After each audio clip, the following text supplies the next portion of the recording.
አሰላም አለይኩም ወራህመቱላሂ ወበረካቱ። እንዴት ናችሁ ውድ ቤተሰቦቼ በሙሉ? ሰላምና ፍቅር በእናንተ ላይ ይስፈን፣ አገራችንንም ሰላም ያደርግልን ብለናል። እንዴት ናችሁ ውድ ቤተሰቦቼ? በጣም ተናፍቃችኋል። ከብዙ ቀናት በኋላ እንግዲህ ዛሬ በአዲስ ቪዲዮ መጥቼላችኋለሁኝ። ዛሬ እንግዲህ አንዳንድ በህይወት ተሞክሮዬ ያጋጠሙኝን ቻለንጆች ያየሁትን ነገር የሰማሁትን ነገር አድርጌ በቃ ለእናንተ ጠቅለል ያለ ትምህርት ልሰጣችሁ መጥቻለሁ። የትም ሳትሄዱ ጠብቁኝ። ለማንኛውም ግን ሞቅ ሸብረቅረቅ እያደረጋችሁ ጠብቁኝ።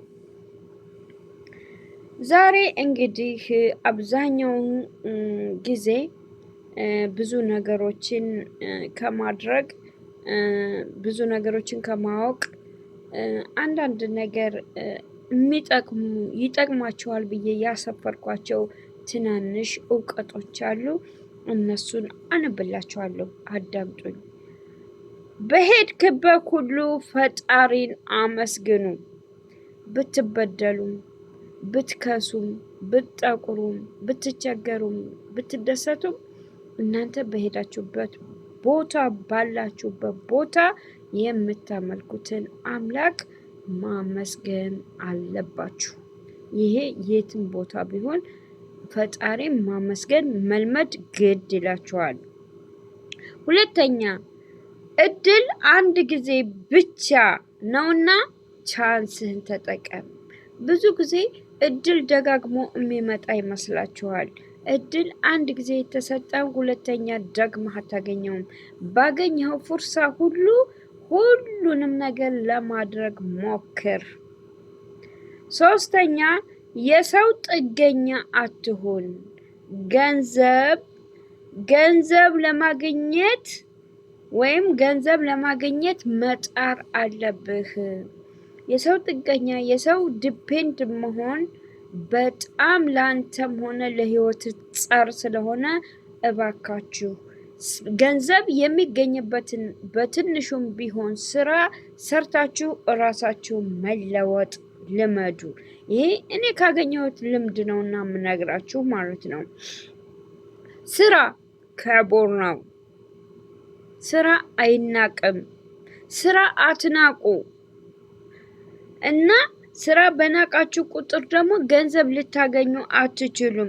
ምክንያቱም ስራ የማይናቅበት ነገር ገንዘብን ያመጣል።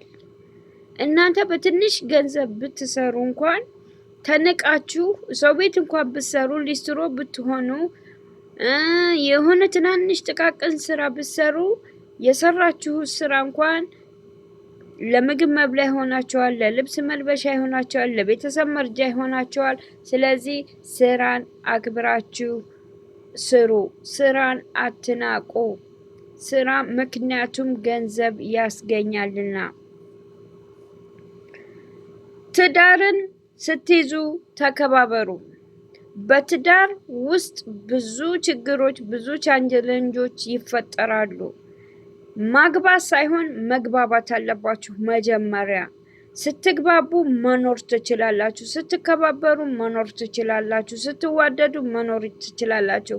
ገንዘብ በመኖሩ ቆንጆ ስለሆነች ሀብት ስላለው እሱ ስለሚሰራ እሷ ቤት ስላላት እያላችሁ ምክንያት እያበዛችሁ ሰበብ እያበዛችሁ ትዳር አግብታችሁ ህይወታችሁን ለምትበጠብጡ ሰዎች ትዳር ዋነኛውና አስፈላጊው ነገር መከባበር ነው። መስፈርቱ መፋቀር ብቻ ዋጋ የለውም። መተናነስ፣ ይቅርታ መባባልን፣ መዋደድን፣ መፈቃቀርን ሁሉን አቅፎ የያዘ ነው። መደጋገፍን፣ መረዳዳትን። ስለዚህ ትዳር ስታገቡ ተከባበሩ፣ ተፈቃቀሩ፣ ተወዳደዱ። ወይም ፍቅርህን ሳሳስት ግለጽላት፣ ስጣት፣ አንቺም ተቀበዩ፣ ስጩ። ሌላው ደግሞ ትዕግስት ህይወት ቁልፍ ናትና ተጠቀሙበት። ይሄ ነገር ትዕግስት በማንኛውም ቦታ አብዛኛውን ጊዜ እንደው ብዙ ችግር ስለሚደርስ በአረብ ዓለም ክፍል ላለው ሴቶች ብዙ ጊዜ ታገሽ ሶብሪ ይባላል። የትም ቦታ በህይወት እስከኖርክ ድረስ ብዙ ችግሮች ህይወትን የሚያበላሹ አንተነትህን ማንነትህን የሚያሳጣ ነገር ያለህን ነገር የሚረግፍ የሰራኸው የማይባረክልህ የወደድከው ሁሉ አንተን ሊወድህ የማይችልበት እኔ በጥቂቱ ነው የምጠቅስላችሁ አፌ ላይ ስለገባ ማለት ነው። እና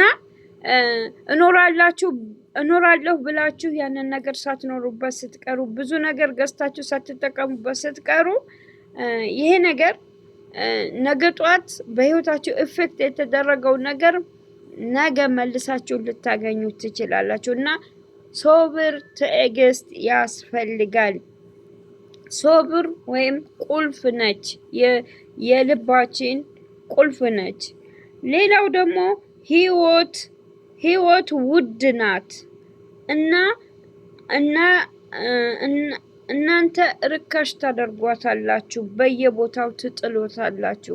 ለምሳሌ ህይወት ርካሽ ናት አልባሌ ሰውን ያህል ነገር እሱ አምላካችን ፈጥሮ እሱን እንድንገዛ እኛም እንድንደሰት እሱን እንድንታዘዝ ፈጥሮናል። ግን እኛ በምናደርጋቸው አረካዎች በምናደርጋቸው ድርጊቶች ህይወታችንን ርካሽ ቦታ ልንጥላት እንችላለን። ህይወት በጣም በአምላክ ዘንድ ተወዳጅ እንደመሆኑ ወይም ሰው ህይወት ማለት ሰው ነው። ሰው በአምላክ ዘንድ ትልቅ ቦታ አለው። ትልቅ ፍጡር ስለሆነ አልባሌ ቦታ እየሄዳችሁ ህይወታችሁን ርካሽ አታድርጉት። ሌላው ደግሞ ከመኖርህ በፊት አስቀድመህ ምክንያቱን ሰውን እንዳታስቀይም ይላል። ከመናገርህ በፊት ብዙ ጊዜ አንዳንድ ጊዜ አይታችሁ እንደሆነ ስሜታዊ ይሆናሉ ሰዎች። በተለይ ሲናደዱ ስሜታዊ ይሆናሉ። በቃ የሚናገሩትን አያውቁም። ሰው ያስቀይማሉ፣ ይሳደባሉ፣ ይነጫነጫሉ፣ ይጋጫሉ፣ ያማሉ።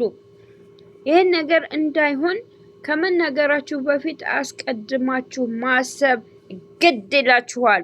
ይህም የህይወት የኑሮ ዘይብ ስለሆነ ማለት ነው።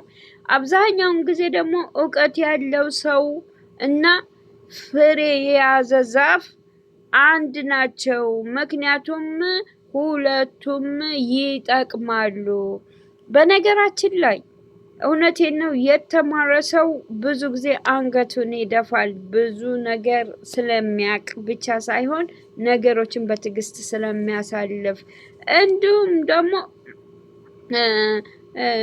ፍሬ የያዘ ዛፍም ብዙ ጊዜ አይታችሁ እንደውም ፍሬውን ይዞ ወደ ታች አጎንብሶ ነው ያለው እና ያንን ነገር የሚጠቅም ነገር ይዟል ማለት ነው። ስለዚህ አብዛኛውን እውቀት ያላቸውን ሰዎች እንዲከበሩ ማድረግ። ሌላው ደግሞ ምን አለ መሰለ፣ ደስታ የሚሰጣችሁትን ነገር አዘውትሩ ይላል። እውነቴን ነው። እኔ በህይወቴ ሲኖር ደስተኛ ሁኔ ነው። ደስተኛ ማለት ገንዘብ ማግኘት አይደለም፣ መስራት ብቻ አይደለም፣ ማግባት አይደለም፣ መውለድ አይደለም፣ ቤተሰብ መርዳት አይደለም፣ ቤት ይዞ መኖር አይደለም፣ ውጭ በመኪና ላይ ስለሄድ ብዙ ዝርዝሮች አሉ። ህይወትን ባለህ ነገር ማድረግ በምትችለው ነገር ነገ የሚሆነው ነገር አይታወቅምና እባካችሁ ህይወታችሁን ባላችሁ ነገር አስደስቱ። ወይም ደስታን ለመፍጠር ትልቅ ነገር ሳይሆን በትንሹ መደሰት ትችላላችሁ ማለት ነው። ሌላው ደግሞ ታማኝ ሁኑ።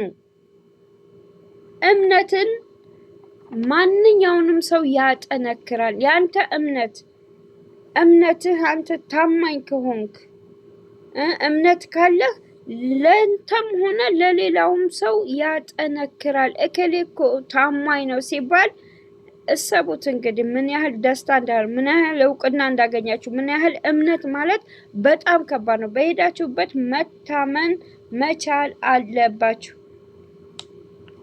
ሌላው ደግሞ ልንገራችሁ፣ እውነቴን ነው፣ አንተን ወይም አንቺን የማይወክልበት ነገር ላይ ጥልቅ አትበሉ። እንደ ዝንብ ወተት ይላሉ የሀገሬ ዝንብ ወተት ዘን ብሎ ዘው ብሎ አይደለም የሚገባው።